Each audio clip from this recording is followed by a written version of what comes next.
Assalamualaikum warahmatullahi wabarakatuh. Di sini kami kelompok 5 mata kuliah Pendidikan Anti Korupsi dan Nafsa akan mempresentasikan hasil kerja kami dalam tindakan pidana korupsi dalam perundang-undangan dan perkembangannya. Untuk selanjutnya akan dilanjutkan oleh rekan saya.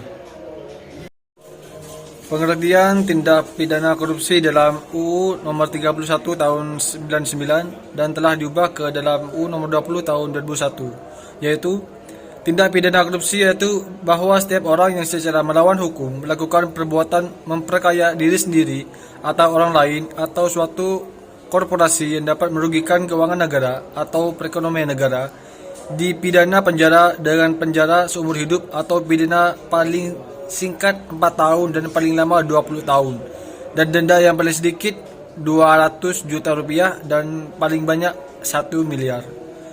Pasal 2 ayat 1 Undang-Undang nomor 31 tahun 1999. Untuk materi selanjutnya akan dilanjutkan oleh rekan saya.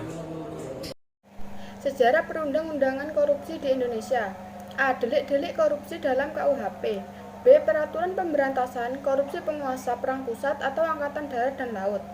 C. Undang-Undang nomor 24 PRP tahun 1960 tentang pemberantasan tindak pidana korupsi.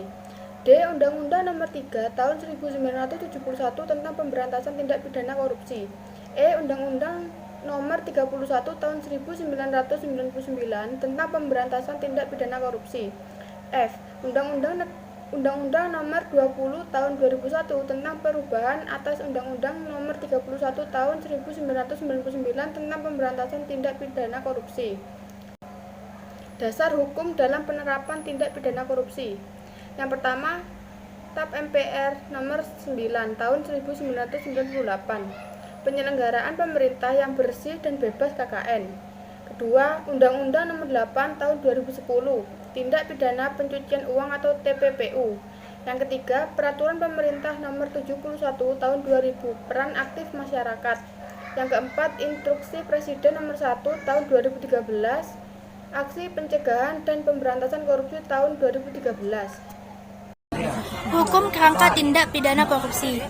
Ini adalah bagian dari Tipikor sebagai berikut.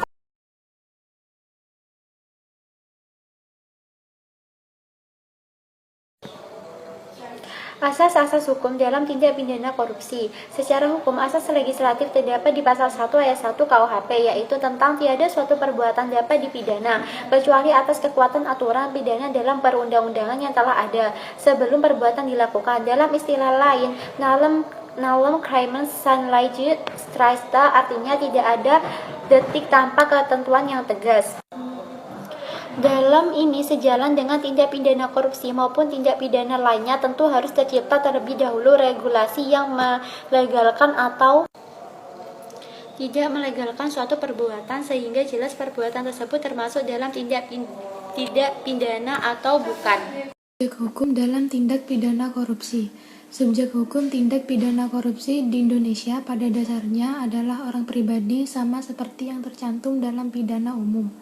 Hal ini tidak mungkin ditiadakan, namun ditetapkan pula suatu badan yang menjadi subjek hukum tindak pidana korupsi sebagaimana dimuat dalam pasal 20 JO atau Joint Operation, pasal 1 dan 3 Undang-Undang nomor 31 tahun 1999. Saya Nur Atika, di sini saya akan membacakan tentang unsur-unsur delik korupsi. Pasal 2 UU PTPK. Yang pertama adalah setiap orang. Yang kedua, secara melawan hukum. Yang ketiga, perbuatan memperkaya diri sendiri dan orang lain atau suatu korporasi. Yang keempat, dapat merugikan keuangan negara atau perekonomian negara. Pasal 3 UU PTPK, dengan tujuan menguntungkan diri sendiri atau orang lain atau suatu korporasi. Yang kedua, menyalahgunakan kewenangan, kesempatan atau sarana yang ada padanya karena jabatan atau kedudukan. Yang ketiga, dapat merugikan keuangan negara atau perekonomian negara. Selanjutnya adalah proses penanganan tindak pidana korupsi. Yang pertama yaitu pengaduan masyarakat, yang kedua penyelidikan, yang ketiga penyidikan, yang keempat penuntutan, yang kelima eksekusi, yang keenam pencucian uang, dan yang ketujuh adalah proses penanganan tindak pidana korupsi KPK. Contoh kasus tindak pidana korupsi. Sejak awal pandemi melanda di bulan 2020, Ketua KPK Firly Bahuri menegaskan pihaknya tetap bekerja untuk mengendus dan menemukan tindak pidana korupsi. Penanganan pandemi COVID-19 juga tidak luput dari pengawasan KPK. Firly pun mengingatkan semua pihak agar tidak melakukan praktik korupsi di tengah pandemi. Terlebih ada ancaman hukuman mati bagi pelakunya, meski sudah diperingatkan oleh Ketua KPK. Nyatanya, praktik korupsi masih tetap terjadi. Salah satunya penindakan terhadap mantan Menteri Kelautan dan Perikanan, Edi Prabowo, melalui operasi tangkap tangan atau OTT pada 25 November 2020. Dalam kasus ini, Edi diduga menerima suap dari sejumlah perusahaan yang mendapat izin ekspor benih lobster. Edi diduga menggunakan perusahaan forwarder, uangnya kemudian ditampung dalam satu rekening hingga mencapai 9,8 miliar. Jadi kesimpulannya yaitu tindak pidana korupsi bukanlah tindak pidana baru di dalam peraturan perundang-undangan di Indonesia. Istilah tindak pidana korupsi itu sendiri telah digunakan sejak diberlakukannya Peraturan Pemberantasan Korupsi Penguasa Perang Pusat Nomor PRT /PPRPU /013/1950. Namun, perbuatan korupsi yang diatur di dalam Peraturan Perundang-undang Indonesia pada hakikatnya telah dikenal dan diatur di dalam Kitab Undang-Undang Hukum Pidana (KUHP).